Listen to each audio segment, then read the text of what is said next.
Good morning, everybody, and welcome to today's webinar. The topic of today's session will be migration, modernisation and management on Microsoft Azure. And we have our very own Chris Spear, who is a cloud solutions architect here at Bytes, and he'll be delivering the content of today's webinar. Before passing you over, I will just run through some very quick housekeeping. During the webinar, you will be muted, but you can submit questions at any time via the questions box on the right-hand side of your screen. We'll have a very quick Q&A sessions at the end of the webinar where we'll read these out to you and have them answered. There's just a feedback form that will just pop up at the end of the webinar. It's just 2 or 3 questions. We really value your feedback on these sort of sessions, so we know what to deliver moving forward. So if you could fill that out, we'd really appreciate it, and then I can share a copy of the recording from today's session with you later today. So I will just pass you over to Chris, who will be delivering today's webinar. Thank you, everybody.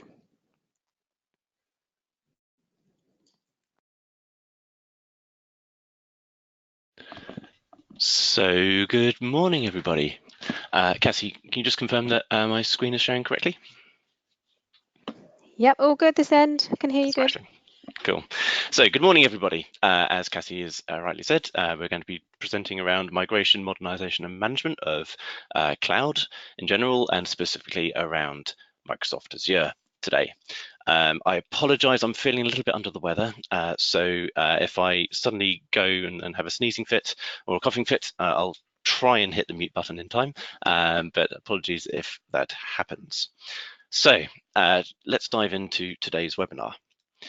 The main topics are around looking at the threats and drivers to cloud, so things that you can look to cloud to solve, how you can solve it, so the journey of adopting cloud to meet your challenges, and then how you can manage it, how you can reduce the cost of using cloud, and then of course, to finish off, we'll talk about how you can get started.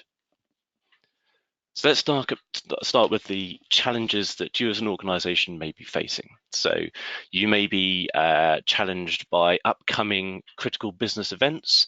So things like having to move out of a data center or hardware refresh cycle coming up that may be too expensive for your existing budgets, looking at challenges around applications that are relying on components that are going at end of support.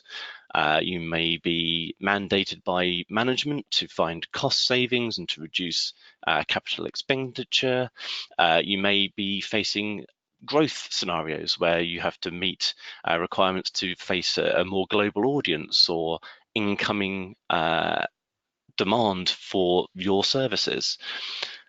And then you might be mandated to improve a customer experience. You may be needing to build out, maybe in a mobile application, or you may be needing to move faster than your competition in order to be able to deliver, new services in new ways to new audiences. All of these scenarios can be addressed by utilizing cloud in various ways. So we'll take those drivers and we'll sort of pick out some of the standard things that we see in the various organizations that we work with today. So the main drivers that we see. And those look like this. So if we bottle that up, our engagement with majority of customers, we'll see that many customers are looking to modernize their customer and employee experiences. So, for example, rolling out applications on mobile devices, if you haven't already addressed that market, being able to utilize things like AI potentially or chatbots in your application in order to be able to meet larger audiences more effectively. Looking to transform services that your organization delivers.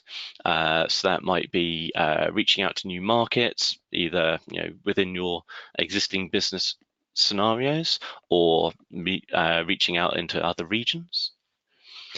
And obviously, by growing your business into those markets or offering new services and products to your audiences. And then obviously meeting the expectations of the organization. So where you are driven to reduce cost or looking to grow revenue streams or profitability, all of those are the main drivers that we see in the market, in various markets that we work in. Let's be specific. So how can you start tackling these challenges? Well, let's take you on a journey. So most organizations that we work with today are either looking to cloud as a first step, so they haven't actually taken that first tentative step, or they've taken a tentative step and they are addressing their requirements in a fairly standard on-premise type approach where they're rolling out virtual machines and storage and maybe using it for backup or file services and things like that. So that's the first part of cloud adoption. So basically doing almost as you do on premises or in your own data centers or in your colo data centers, and doing the same thing in cloud. And that's a perfectly reasonable thing to address certain scenarios. However, we're seeing an increasing number of our customers looking to move to a cloud native solution. So where they've actually designed their solution around the capabilities of cloud. Cloud is not just being able to run virtual machines somewhere else. It's about utilizing scalability and platform services in order to be able to achieve your IT requirements at a much faster rate or at a much larger audience. And we tend to sort of boil that down into sort of the stages of cloud. So there's cloud.1, which is basically that do as you did, but somewhere else.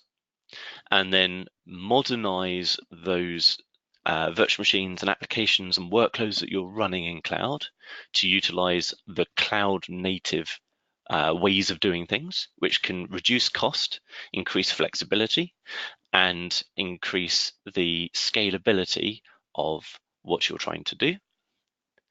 And then you might move to a full cloud proposition, so a software as a service solution where all of the capabilities that you need is kind of built into the service that you are consuming from cloud. The challenge with that is most businesses and organizations have some specific aspect that they bring to the party that's their special flavor in their particular market segment. That's their differentiator, their value add. And it's very difficult to buy that in from some other source. So that might be sort of general organizational practice, and obviously a great example of that is Office 365. That's fairly general. Most organizations can take advantage of it. But we're talking here about what are the internal applications and market-facing solutions that you can bring as an IT organizer, well, part of an organization's IT proposition. So we're going to concentrate on stages 1 and 2 in this presentation. So there's normally a journey, as I said. So you'll have a scenario where you'll start with moving virtual machines from on-premises to cloud, then looking to optimize that solution. And that optimization piece is the bit that Bytes believe that we can bring a significant acceleration and acceleration of your cost reduction and also acceleration of your adoption of cloud technologies. So the 3 phases that we see is look at what you want to bring to cloud, actually bring it to cloud, the migration piece, and then actually look at how you can reduce the cost once you're in Azure or other cloud, so that you can then do the next thing and repeat that cycle for the next workload, the next important thing, the next driver to cloud. And all of that requires a little bit of change of mindset within your IT organization. So you need to understand what the drivers are and what is the business desire. You need to get someone to actually push for that motion, often at exec level, but certainly within IT at the very minimum. And you need to make sure that is aligned with the wider organizational objectives that are being driven within your organization.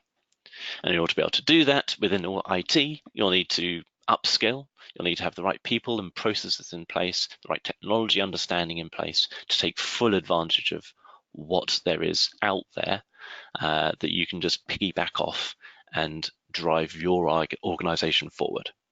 And hopefully this webinar will help a little bit, but obviously the main reason Bytes are involved is that we can assist you with that understanding, you getting your people trained up, getting the understanding of what options are available to you, and understanding the technologies and how they can benefit your organization specifically by offering the workshops around Azure and AWS adoption. So on that point, I haven't got a specific slide around it, but for your information, if you haven't already seen, Bytes are offering free cloud workshops. There is a little asterisk there around what free, who qualifies for those free workshops. But we are offering free workshops where you will, as an organization, can engage with us one-on-one with an architect such as myself to discuss your particular cloud needs and how you can take advantage of Azure going forward. Okay. If you haven't had the flyers, get in contact with your Bytes account manager, and I'm sure they'll be happy to answer your questions. So, other factors that may be taken into account are time and obviously those business drivers. So you can have a mandate to deliver something in a certain time frame, and it might be that your on-premise solutions can't move fast enough to meet the mandated deadlines. And then, as I say, you may have got a mandate to deliver some new service, some new application, some new solution that requires cloud in order to be able to deliver it at the scale or to the audience that you need to deliver it to.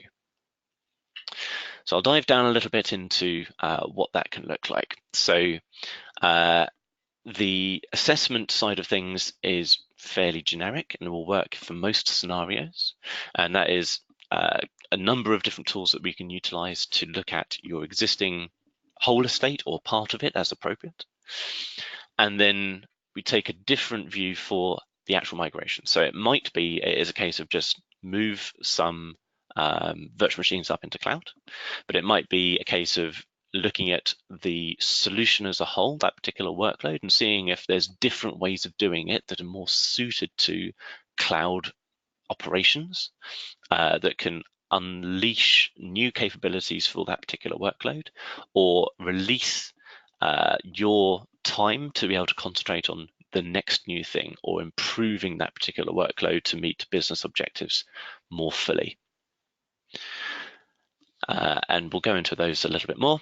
But after all of those, you can then optimize further. So you can look at what is already happening, what is the nature of the usage in cloud, and you can address that by looking to reduce cost or improve the performance to meet the business objectives or your IT objectives more fully.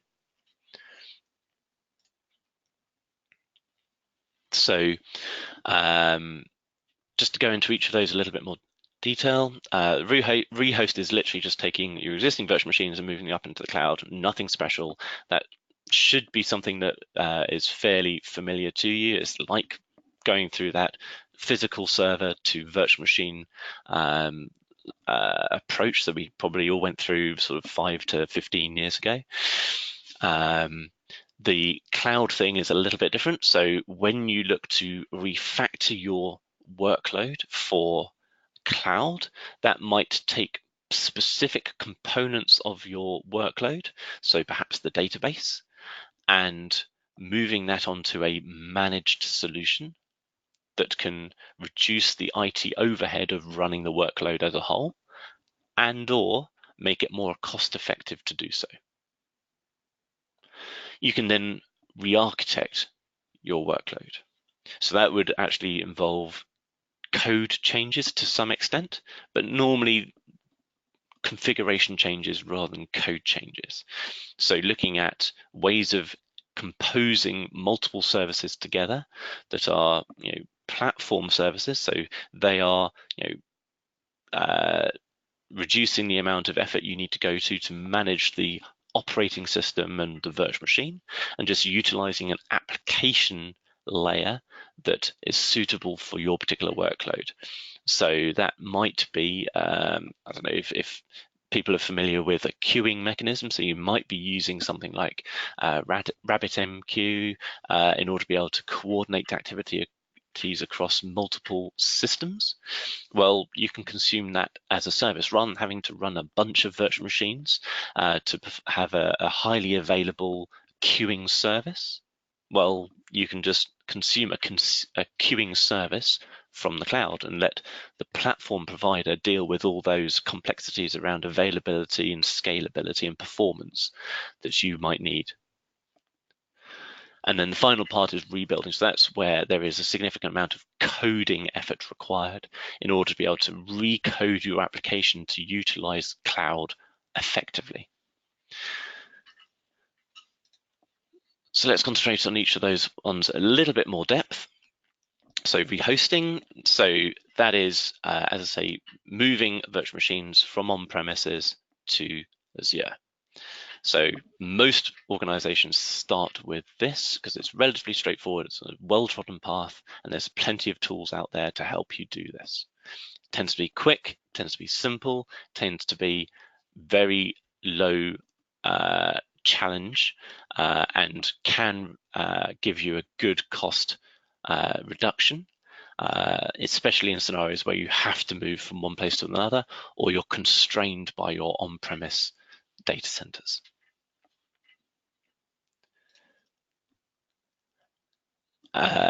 Some of the things that we utilize are Azure Site Recovery and the data migration service. So those allow you to move your existing systems into Azure really, really quickly and easily.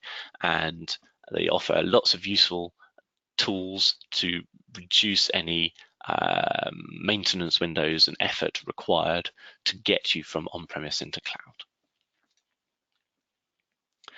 The next part around refactoring is, as I said, being able to leverage your existing code base and your existing workloads, but actually utilize some of those platform services that might be pre-written for you. So instead of running a virtual machine with a database server, you can just consume a database service.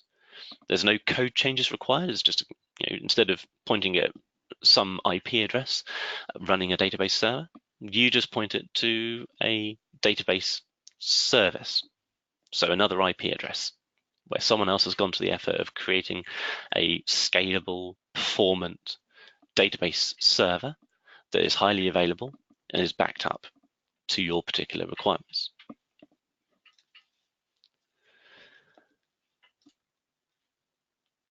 And then re-architecting is when you might look to utilize a more full set of solutions. So instead of just the database layer, maybe utilize an application hosting platform.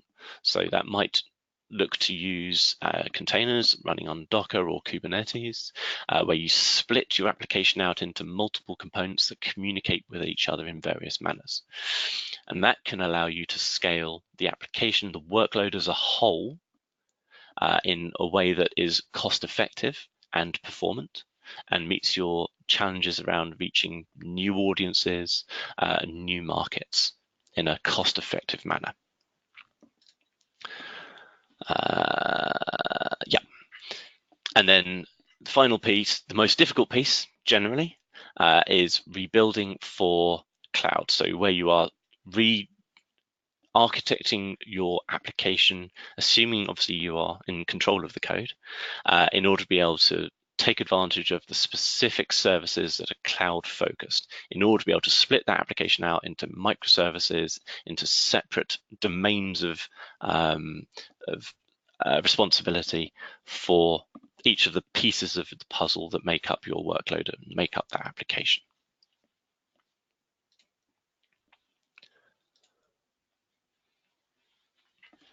And some of the components that Microsoft offers in their Azure platform to help you do that are listed here. So there's a number of things that allow you to tackle the breaking up of your application into separate components. There's a bunch of development tools to help you do that, and there are a bunch of services that allow you to compose your application from pre-written services and components that perform as you need, at the scale you need, at the performance you need. And generally, when organizations go down that route, they're able to take advantage of new ways of doing things. So, for example, improving the intelligence of their application by utilizing artificial intelligence and machine learning capabilities to add new capabilities, new ways of interacting with your audience in order to be able to do so at scale that you haven't been able to achieve before, or actually add additional capabilities to allow the audience to find their own solutions, be able to do their own thing without human interaction, without knowing specifically what they want.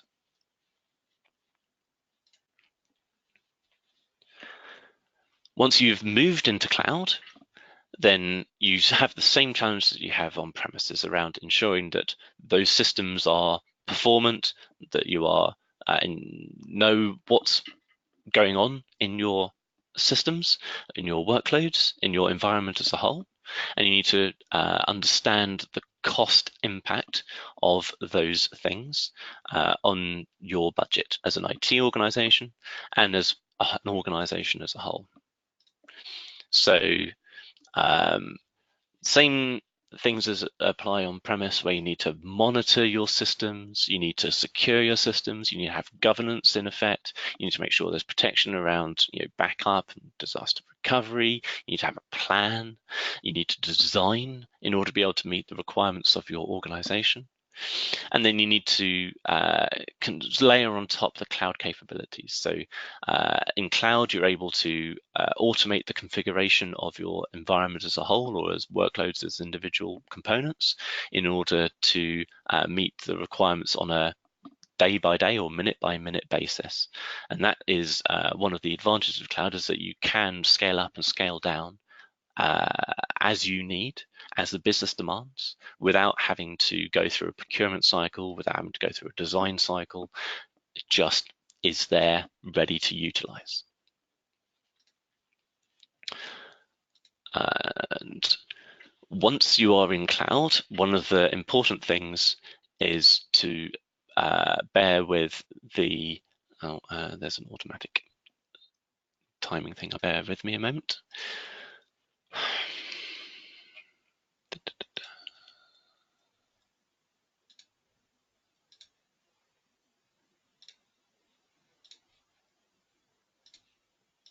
Hopefully that has gone away now.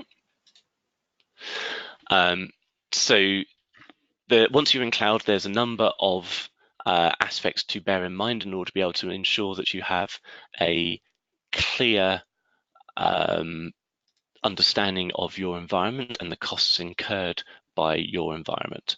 So you need to be able to tag your environment well in order to be able to split up your costs associated with running the different workloads and allocate those to the various budgets that you may hold, or to ensure that the financial team can understand the costs of running various customer-facing or audience-facing services and match them up against the income streams that may be generated from those services.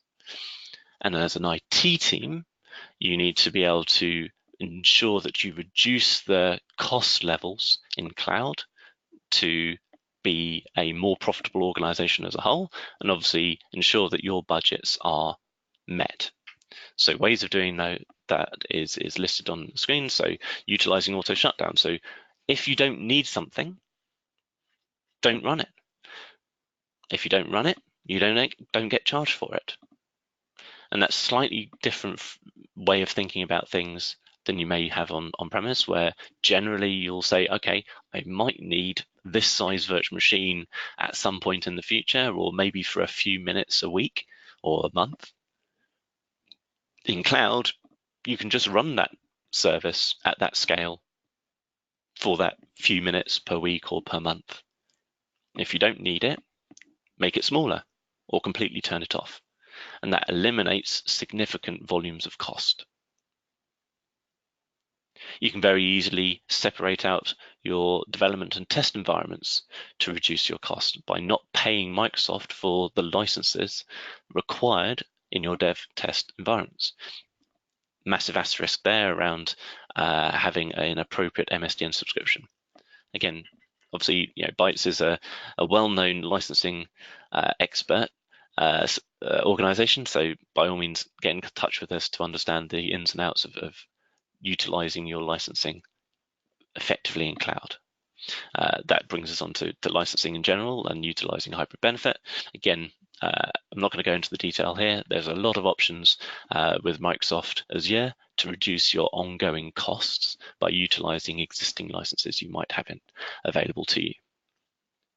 Looking at pre-purchasing your cloud. So generally cloud is on a pay-as-you-use-it model. So like a pay-as-you-go phone contract. As you make a call, as you use a virtual machine, you'll get charged for it. If you don't use it, you don't get charged. With reserved instances and reserved capacity, you think, I'm going to be using a certain amount of virtual machines or whatever, and you give Microsoft or your cloud vendor of choice a chunk of money on a monthly basis or on a yearly basis to say, I need this amount, and I'm pretty sure I'm going to need that amount, like a contract for your phone. You say, this is the amount I'm anticipating to use. Unlike a mobile phone contract, you don't sort of overestimate, you actually underestimate. You say, this is my base level of compute capacity that I'm going to need, and I might have some stuff on top. And I'll just pay the stuff on top in that pay-as-you-go model. And I've got that bulk of my ongoing 24/7 workloads reserved because I can save somewhere between 25 and 55% of my costs by doing so. You can then go to the next thing of right-sizing, re-architecting. So again, that's more effort because it requires you to understand the workload in much more depth and might require configuration or code changes or architecture changes in order to be able to achieve them, but it can result in significant savings. And then another licensing aspect is utilizing your those third-party services that you might be running. So I don't know, if you're using a third-party firewall like Barracuda or Cisco, or a NAS application like NetApp, those can all be run in cloud, and you can bring your existing application licenses to run in cloud. And that can obviously reduce your ongoing cost because you've prepaid for those licenses and acquired them on some contract that allows you to acquire them more cheaply than per minute. Just go through an example. So SQL Server tends to be a fairly well-utilized service. I apologize, again, it's on a timer. The capabilities around SQL Server are well known. It's a well-known scalable database solution from Microsoft. You can run it in cloud, either on a virtual machine or as a service. And in either way, you can bring licensing, you can reserve capacity, you can reduce your ongoing cost, because generally databases need to be up 24/7, right? And again, the scale, the performance of that database generally well known in advance, and you'll generally know the minimum performance level you'll need most of the time, and you can ensure that you have the licensing and the capacity, the performance capacity reserved up front, so you can benefit from significant savings.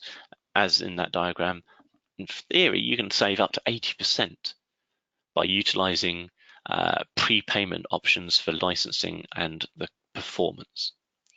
And that is significant, obviously.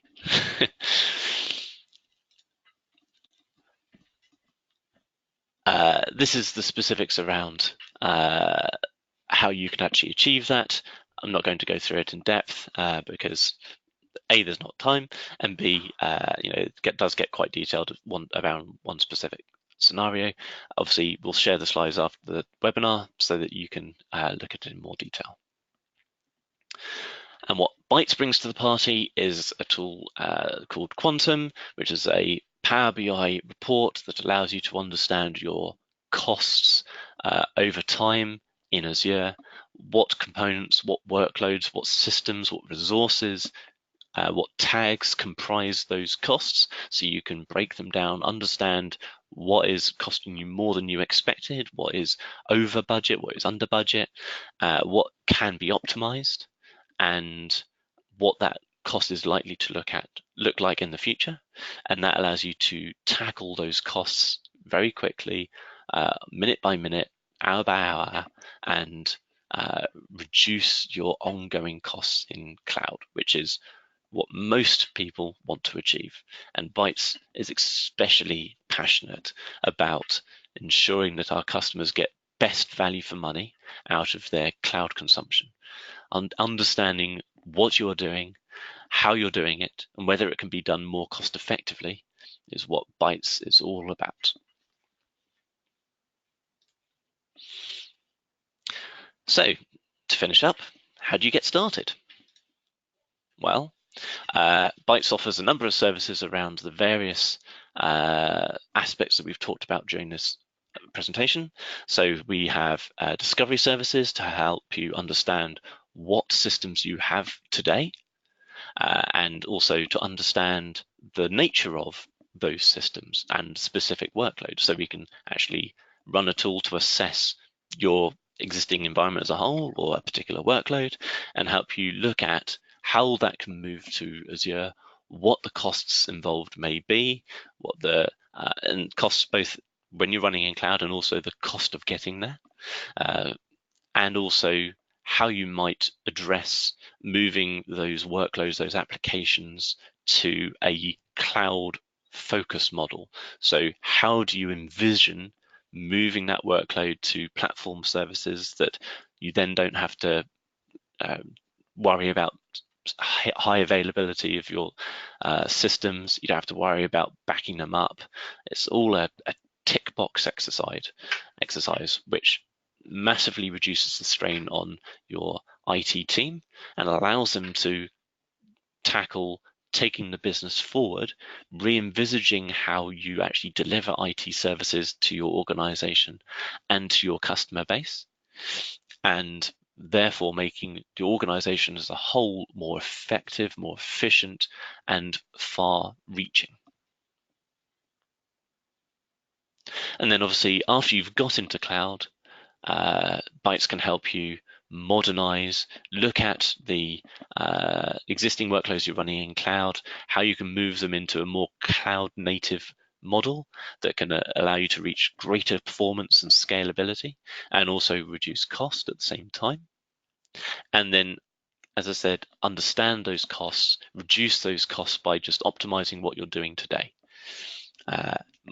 Bytes have a number of solutions to help you in each of these scenarios. So we have a cloud economics review and accelerator programs to help you go through those initial stages of getting into cloud and getting into cloud quickly, effectively, and efficiently.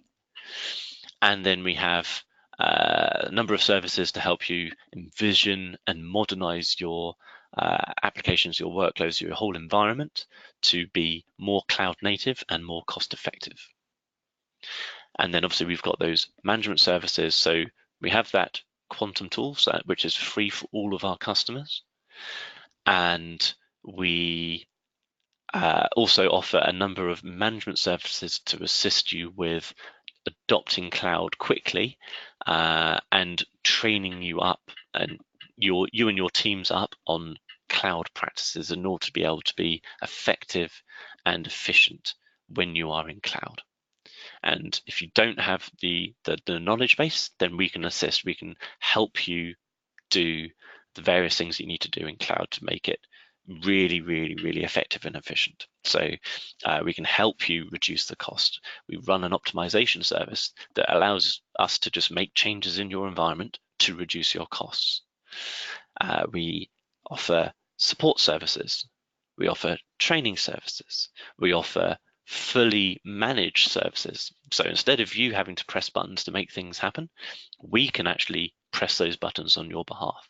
We can make sure that your entire environment is running effectively. We monitor it, we audit it, we make sure that it is running as smoothly as possible, given the requirements and the constraints that you pass on to us.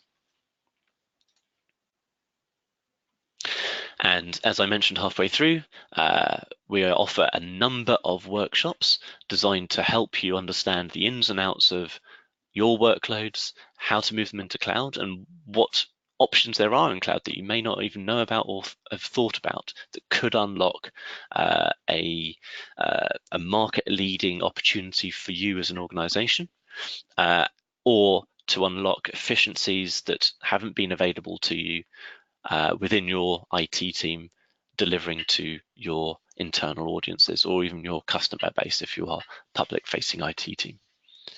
And some of these workshops are available at no cost to you. We fund them and obviously hope that they're extremely useful for you moving to cloud to help you understand what the options are, and then obviously look to utilizing Bytes' full range of services as you progress along your cloud journey. That's it from me. Thank you very much for your attention. I hope it's been really useful. Please do reach out to your Bytes account manager if you have any questions regarding what options there are around those workshops and those services, or if you haven't started down your Azure journey, then get in touch with your Bytes account manager to arrange a call with myself or one of my team to look to what you can do next to start adopting cloud. Thank you very much for your attention, and I'll pass back to Cassie, who hopefully has some questions. Thanks, Chris.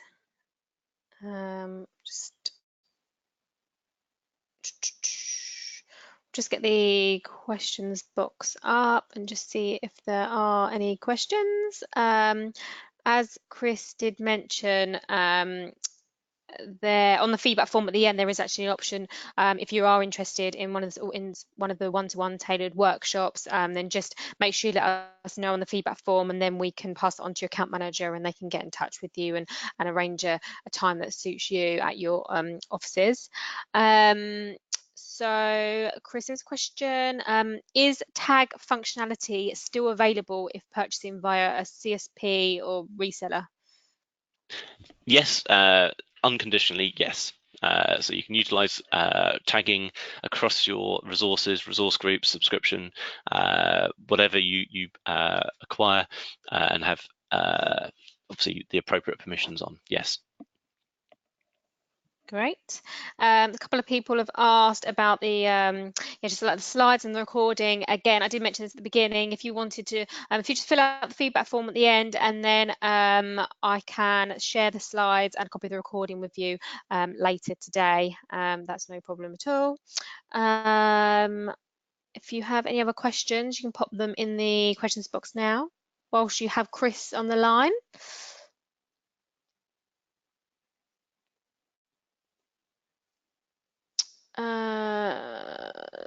So got one question here. I'll read it out to you. It might be one might be too specific, but let me give it a go. I'm currently in Azure CSP via Rackspace. What I can't seem to get is a breakdown of cost by cost center tag or by customer. My invoices have very detailed and itemized breakdown, but it's cumulative by product, virtual machine uptime, and includes all my customers. This makes it difficult to recharge. Okay, that's not a unknown problem. Does Bytes do this differently? Sorry. Yeah. So basically, for our reseller community and for our direct customers, we offer the Quantum Report, which allows you to look into the cost profile for each of your customers individually or all of your customers combined. It allows you to look at the cost profile of individual subscriptions, resource groups, by tag, by specific service. So because it's that interactive report around your cost base, you can go in and you can cut, slice, dice, drill down across all of those aspects and by date to your heart's content and get the answers that you require regarding that cost base. So it's not just a list of services and the cost that you've incurred during a specific period.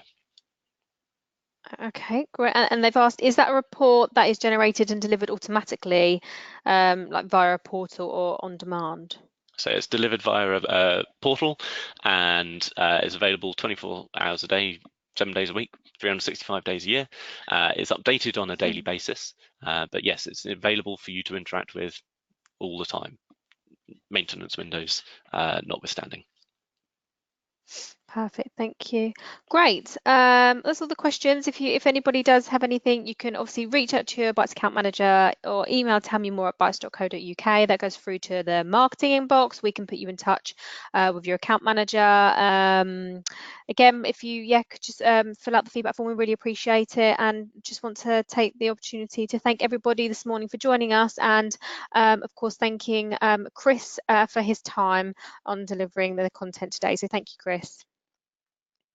Thank you. Thank you, and thank you everybody, and that's about it for now. So I'll be sharing the slides and recording round later today. So thank you and have a great day. Bye.